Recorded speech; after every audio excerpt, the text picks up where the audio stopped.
Një sherrë është regjistruar në zonën e njohur si Lagja Pavarësia, ku 3 persona janë përfshirë në një përplasje fizike. Pas një konflikti mes disa personave, 63 vjeçari Ismail Alia i ka ndëruar jetë në ambientet e spitalit të Vlorës. Sipas burimeve mjekësore, ai ka marrë goditje në pjesën e fytyrës dhe grykës, plagë të cilat kanë rezultuar fatale duke mos mundur të mbijetojë dëmtimeve. Ndërkohë djali i viktimës ka mbetur i lënduar lehtë dhe ndodhet jashtë rrezikut për jetën.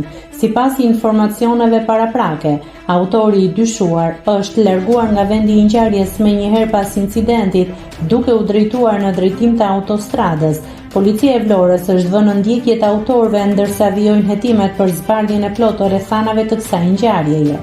Ndërkohë, grupi hetimor po punon për zbardhjen e plotë të rrethanave të ngjarjes, ndërsa pritet një reagim zyrtar nga policia për më shumë detaje.